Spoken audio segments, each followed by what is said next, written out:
राधे राधे दोस्तों, स्वागत है आपका आज की अमृत कथा में। आज हम रस पान करेंगे श्री कृष्ण जन्माष्टमी व्रत कथा का। आइए चलते हैं कथा की ओर। एक बार भगवान इंद्र ने कहा, हे ब्रह्मपुत्र, हे मुनियों में श्रेष्ठ, सभी शास्त्रों के ज्ञाता, हे देव, व्रतों में उत्तम उस व्रत को बताएं जिस व्रत से मनुष्यों को मुक्ति लाभ प्राप्त हो, तथा हे ब्राह्मण, उस व्रत से प्राणियों को भोग व मोक्ष भी प्राप्त हो जाए। इंद्र की बातों को सुनकर नारद जी ने कहा, त्रेता युग के अंत में और द्वापर युग के प्रारंभ समय में निंदित कर्म को करने वाला कंस नाम का एक अत्यंत पापी दैत्य हुआ। उस दुष्ट व नीच कर्मी दुराचारी कंस की देवकी नाम की एक सुंदर बहन थी। देवकी के गर्भ से उत्पन्न आठवां पुत्र कंस का वध करेगा। नारद जी की बातें सुनकर इंद्र ने कहा, हे महामते, उस दुराचारी कंस की कथा का विस्तार पूर्वक वर्णन कीजिए। क्या ये संभव है कि देवकी के गर्भ से उत्पन्न आठवां पुत्र अपने मामा कंस की हत्या करेगा? इंद्र की संदेह भरी बात सुनकर नारद जी ने कहा, हे आदित्य पुत्र इंद्र, एक समय की बात है, उस दुष्ट कंस ने एक ज्योतिषी से पूछा कि ब्राह्मणों में श्रेष्ठ ज्योतिर्विद मेरी मृत्यु किस प्रकार और किसके द्वारा होगी? ज्योतिषी बोले, हे दानवों में श्रेष्ठ कंस, वसुदेव की धर्मपत्नी देवकी जो पटु है और आपकी बहन भी है, उसी के गर्भ से उत्पन्न उसका आठवां पुत्र जो कि शत्रुओं को भी पराजित कर इस संसार में कृष्ण के नाम से विख्यात होगा, वही एक समय सूर्योदय काल में आपका वध करेगा। ज्योतिषी की बातें सुनकर कंस ने कहा, हे दैवज, बुद्धिमानों में अग्रण्य, अब आप ये बताएं कि देवकी का आठवां पुत्र किस मास में किस दिन मेरा वध करेगा? ज्योतिषी बोले, हे महाराज, माघ मास की शुक्ल पक्ष की तिथि को 16 कलाओं से पूर्ण श्री कृष्ण से आपका युद्ध होगा। उसी युद्ध में वे आपका वध करेंगे, इसलिए हे महाराज, आप अपनी रक्षा यत्न पूर्वक करें। इतना बताने के पश्चात नारद जी ने इंद्र से कहा, ज्योतिषी द्वारा बताए गए समय पर ही कंस की मृत्यु कृष्ण के हाथ निस्संदेह होगी। तब इंद्र ने कहा, हे मुनि, उस दुराचारी कंस की कथा का वर्णन कीजिए और बताए कि कृष्ण का जन्म कैसे होगा तथा कंस की मृत्यु कृष्ण द्वारा किस प्रकार होगी। इंद्र की बातों को सुनकर नारद जी ने पुनः कहना प्रारंभ किया। उस दुराचारी कंस ने अपने एक द्वारपाल से कहा, मेरी इस प्राणों से प्रिय बहन की पूर्ण सुरक्षा करना। द्वारपाल ने कहा, ऐसा ही होगा। कंस के जाने के पश्चात उसकी छोटी बहन दुखित होते हुए जल लेने के बहाने घड़ा लेकर तालाब पर गई। उस तालाब के किनारे एक घनघोर वृक्ष के नीचे बैठकर देवकी रोने लगी। उसी समय एक सुंदर स्त्री जिसका नाम यशोदा था, उसने आकर देवकी से प्रिय वाणी में कहा, हे कांते, इस प्रकार तुम क्यों विलाप कर रही हो? अपने रोने का कारण मुझे बताओ। तब दुखित देवकी ने यशोदा से कहा, हे बहन, नीच कर्मों में आसक्त दुराचारी मेरा ज्येष्ठ भ्राता कंस है। उस दुष्ट भ्राता ने मेरे कई पुत्रों का वध कर दिया। इस समय मेरे गर्भ में आठवां पुत्र है, वह इसका भी वध कर डालेगा। इस बात में किसी प्रकार का संशय या संदेह नहीं है, क्योंकि मेरे ज्येष्ठ भ्राता को ये भय है कि मेरे अष्टम पुत्र से उसकी मृत्यु अवश्य होगी। देवकी की बातें सुनकर यशोदा ने कहा, हे बहन, विलाप मत करो, मैं भी गर्भवती हूँ। यदि मुझे कन्या हुई तो तुम अपने पुत्र के बदले उस कन्या को ले लेना। इस प्रकार तुम्हारा पुत्र कंस के हाथों मारा नहीं जाएगा। तदनंतर कंस ने अपने द्वारपाल से पूछा, देवकी कहाँ है? इस समय वह दिखाई नहीं दे रही है। तब द्वारपाल ने कंस से नम्रवाणी में कहा, हे महाराज, आपकी बहन जल लेने तालाब पर गई हुई है। ये सुनते ही कंस क्रोधित हो उठा और उसने द्वारपाल को उसी स्थान पर जाने को कहा जहां वह गई हुई है। द्वारपाल की दृष्टि तालाब के पास देवकी पर पड़ी। तब द्वारपालों ने कहा कि आप किस कारण से यहाँ आई हैं? उसकी बातें सुनकर देवकी ने कहा कि मेरे गृह में जल नहीं था, जिसे लेने मैं जलाशय पर आई हूँ। इसके पश्चात देवकी अपने गृह की ओर चली गई। कंस ने पुनः द्वारपाल से कहा कि इस गृह में मेरी बहन की तुम पुनर्तः रक्षा करो। अब कंस को इतना भय लगने लगा कि गृह के भीतर दरवाजों में विशाल ताले बंद करवा दिए और दरवाजे के बाहर दैत्यों और राक्षसों को पहरेदारी के लिए नियुक्त कर दिया। कंस हर प्रकार से अपने प्राणों को बचाने के प्रयास कर रहा था। एक समय सिंह राशि के सूर्य में आकाश मंडल में जलाधारी मेघों ने अपना प्रभुत्व स्थापित किया। भादो मास की कृष्ण पक्ष की अष्टमी तिथि को घनघोर अर्धरात्रि थी। उस समय चंद्रमा भी वृष राशि में था। रोहिणी नक्षत्र बुधवार के दिन सौभाग्य योग से संयुक्त चंद्रमा के आधी रात में उदय होने पर आधी रात के उत्तर एक घड़ी जब हो जाए तो श्रुति स्मृति पुराणोक्त फल निसंदेह प्राप्त होता है। इस प्रकार बताते हुए नारद जी ने इंद्र से कहा, ऐसे विजय नामक शुभ मुहूर्त में श्री कृष्ण का जन्म हुआ और श्री कृष्ण के प्रभाव से ही उसी क्षण बंदी गृह के दरवाजे स्वयं खुल गए। द्वार पर पहरा देने वाले पहरेदार राक्षस सभी मूर्छित हो गए। देवकी ने उसी क्षण अपने पति वसुदेव से कहा, हे स्वामी, आप निद्रा का त्याग करें और मेरे इस अष्टम पुत्र को गोकुल में ले जाएं, वहां इस पुत्र को नंद गोप की धर्मपत्नी यशोदा को दे दें।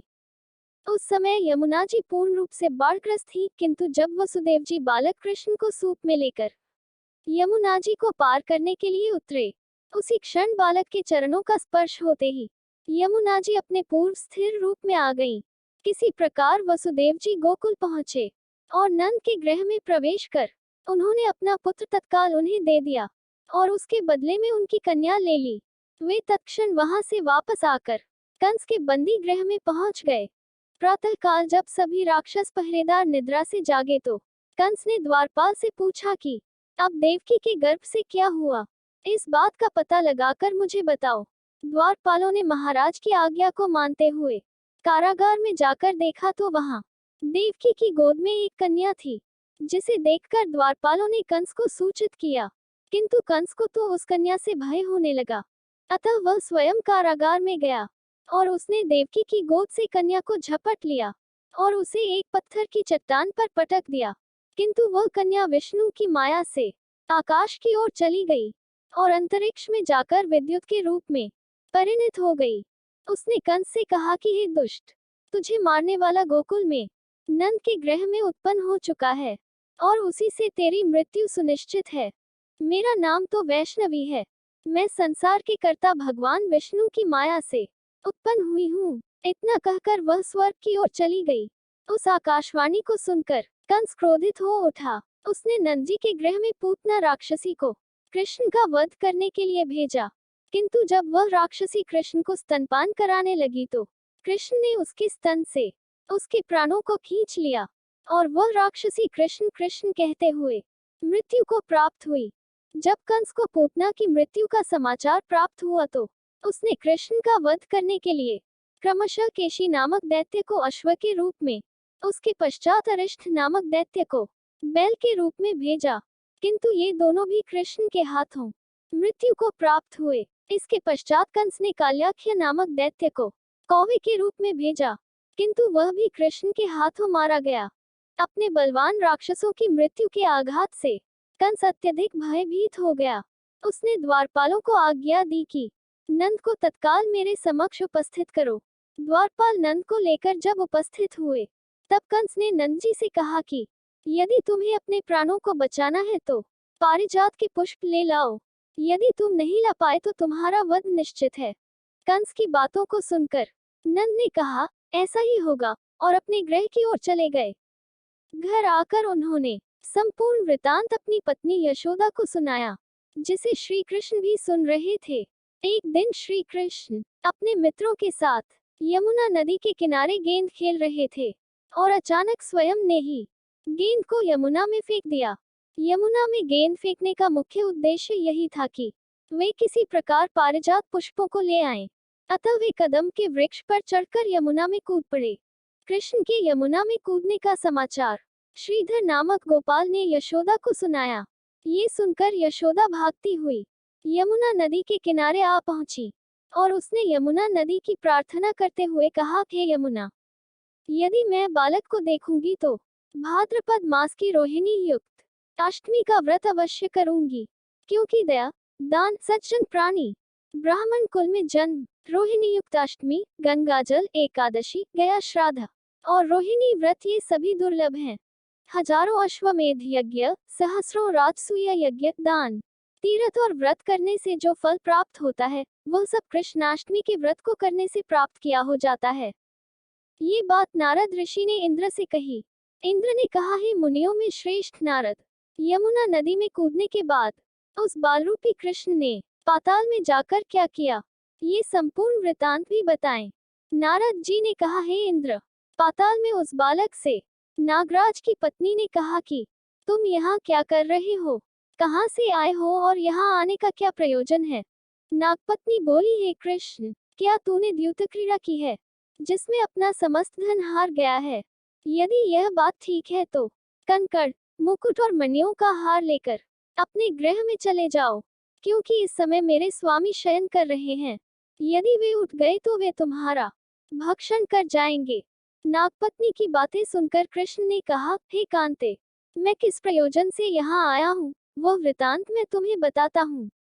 समझ लो, मैं कालियानाग के मस्तक को कंस के साथ द्यूत में हार चुका हूँ और वही लेने में यहाँ आया हूँ। बालक कृष्ण की इस बात को सुनकर नागपत्नी अत्यंत क्रोधित हो उठी और अपने सोए हुए पति को उठाते हुए उसने कहा, हे स्वामी, आपके घर यह शत्रु आया है, अतः आप इसका हनन कीजिए। अपनी स्वामिनी की बातों को सुनकर कालियानाग निद्रावस्था से जाग पड़ा और बालक कृष्ण से युद्ध करने लगा। इस युद्ध में कृष्ण को मूर्छा आ गई। उसी मूर्छा को दूर करने के लिए उन्होंने गरुड़ का स्मरण किया। स्मरण होते ही गरुड़ वहां आ गए। श्री कृष्ण अब गरुड़ पर चढ़कर कालियानाग से युद्ध करने लगे और उन्होंने कालियानाग को युद्ध में पराजित कर दिया। अब कालियानाग ने भली भांति जान लिया था कि मैं जिनसे युद्ध कर रहा हूँ वे भगवान विष्णु के अवतार श्री कृष्ण ही हैं। अतः उन्होंने कृष्ण के चरणों में साष्टांग प्रणाम किया और पारिजात से उत्पन्न बहुत से पुष्पों को मुकुट में रखकर कृष्ण को भेंट किया। जब कृष्ण चलने को हुए तब कालियानाग की पत्नी ने कहा, हे स्वामी, मैं कृष्ण को नहीं जान पाई। हे जनार्दन, मंत्र रहित, क्रिया रहित, भक्तिभाव रहित मेरी रक्षा कीजिए। हे प्रभु, मेरे स्वामी मुझे वापस दे दें।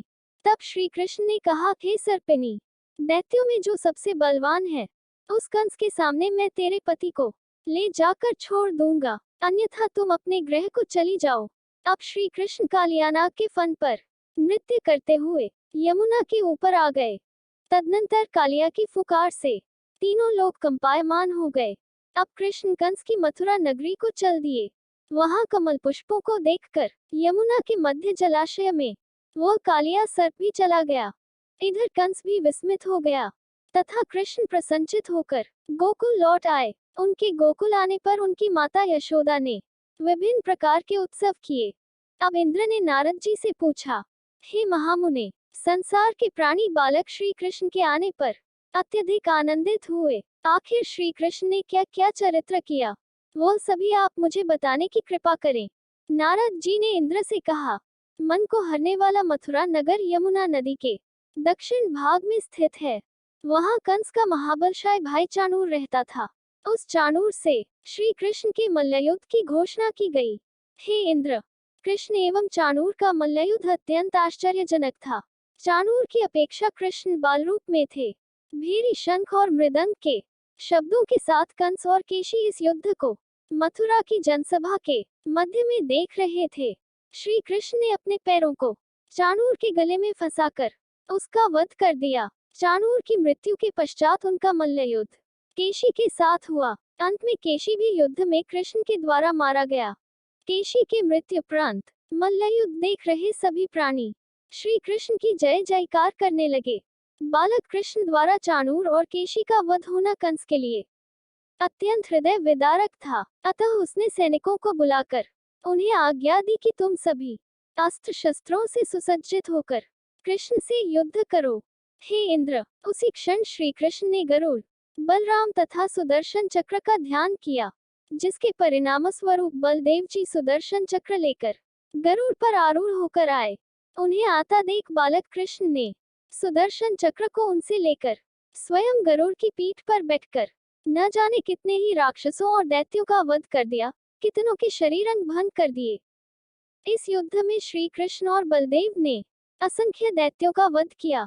बलराम जी ने अपने आयुध शस्त्र हल से और कृष्ण ने सुदर्शन चक्र से माघ मास की शुक्ल पक्ष की सप्तमी को विशाल दैत्यों के समूह का सर्वनाश किया।